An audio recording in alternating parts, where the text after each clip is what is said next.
જૂનાગઢ જિલ્લાના વિસાવદર વેસાણ પંથકના ખેડૂતો સભાસદો સાથે થયેલી છેતરપિંડી અને ભ્રષ્ટાચાર બાબતે આજરોજ આમ આદમી પાર્ટીના વિસાવદર પેટા ચૂંટણીના ઉમેદવાર ગોપાલ ઇટાલિયાએ મોટી સંખ્યામાં સ્થાનિક ખેડૂતો સાથે મળીને જૂનાગઢ જિલ્લા સહકારી બેંક લિમિટેડના સીઈઓને રજૂઆત કરી હતી. તો આ રજૂઆત દરમિયાન આમ આદમી પાર્ટીના નેતા ગોપાલ ઇટાલિયાએ વિસાવદર વેસાણ પંથકના સર્વ ખેડૂતો સભાસદો વતી જણાવ્યું હતું કે છેલ્લા 5 વર્ષથી અલગ અલગ ગામની સહકારી મંડળી દ્વારા ખેડૂત સભાસદોના નામે ખોટી રીતે ધિરાણ મેળવવાના આયોજનબદ્ધ ભ્રષ્ટાચારનો પર્દાફાશ થયેલ છે. તેમના જણાવ્યા મુજબ અલગ અલગ મંડળીના મંત્રીઓ, વ્યવસ્થાપક કમિટી તેમજ તાલુકા બેંકના મેનેજર સહિતના લોકો ઉપર એફઆઈઆર પણ થયેલ છે. તો માત્ર કાગળ ઉપર દેખાડો કરવાની કાર્યવાહી સિવાય આજ દિન સુધી જૂનાગઢ જિલ્લા સહકારી બેંક દ્વારા કોઈ નક્કર અને મજબૂત કાર્યવાહી કરવામાં આવેલ ન હોવાના કારણે નિર્દોષ ખેડૂતોને હજુ પણ અન્યાયનો ભોગ બનવું પડી રહેલ છે.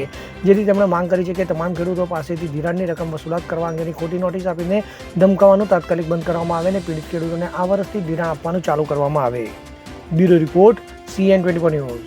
હવે જુઓ દેશ દુનિયાની તમામ ખબરો તમારી આંગળીના ટેરવે. ઉઠાવો મોબાઈલ અને Google Play Store પરથી ડાઉનલોડ કરો અમારી CN24 ન્યૂઝ મોબાઈલ એપ.